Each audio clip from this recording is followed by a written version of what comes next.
Perkenalkan, nama saya Deborah Abdullah Yumame, kelas 3A, Prodi PGSD, mata kuliah keterampilan berbahasa Indonesia.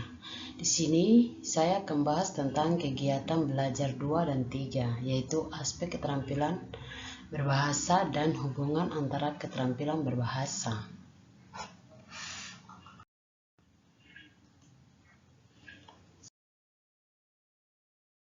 Yang pertama, kegiatan 2, aspek keterampilan berbahasa.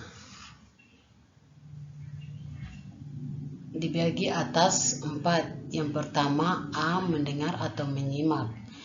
Itu sendiri dibagi atas 4 bagian. Yang pertama definisi, yang kedua tujuan, yang ketiga kegiatan, yang keempat manfaat. Definisi keterampilan mendengar adalah kemampuan untuk memahami, mencerna, dan merespon informasi yang disampaikan secara lisan. Yang kedua, tujuan menyimak dengan baik, membantu individu memahami teks, nuansa, dan maksud pembicara. Yang ketiga, kegiatan, diskusi kelompok, mendengarkan ceramah atau wawancara. Yang keempat, manfaat, meningkatkan perhatian, empati, berkemampuan berkomunikasi. Keterampilan ini juga mendukung keterampilan pembicara. Yang kedua, B, pembicara. Dibagi atas 4 bagian, yaitu definisi, tujuan, kegiatan, dan manfaat. Definisi keterampilan berbicara adalah kemampuan untuk mengekspresikan pikiran, ide, dan perasaan secara lisan. Tujuan, berkomunikasi informasi dengan jelas dan efektif kepada orang lain. Kegiatan, presentasi, debat, atau percakapan sehari-hari. Manfaat, meningkatkan kepercayaan diri, kemampuan persuasi, dan kemampuan interaksi sosial.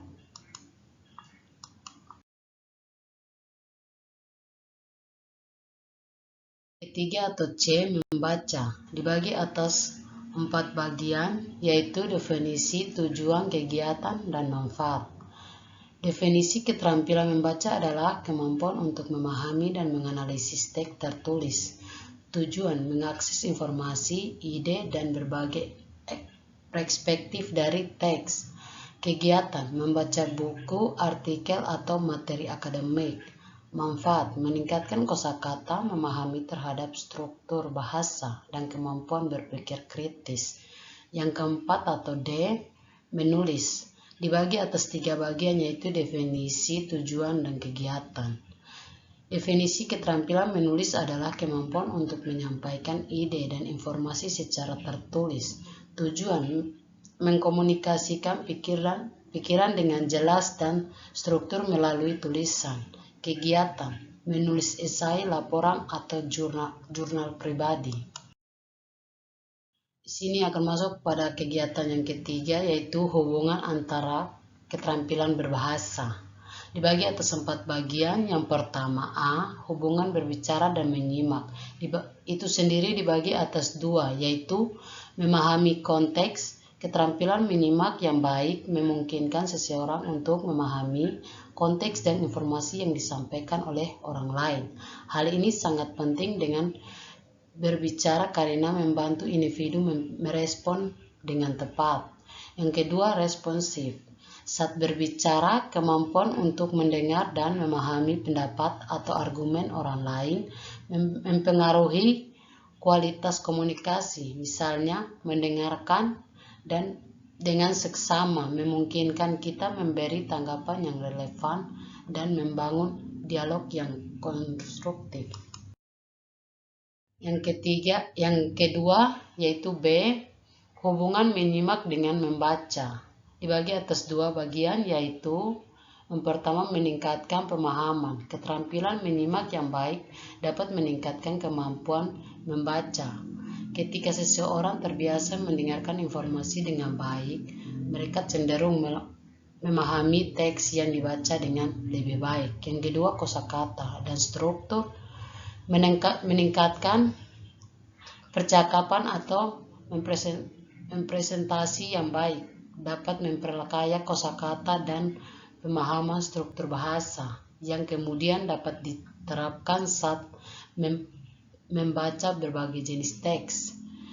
Yang ketiga, C. Hubungan membaca dengan menulis.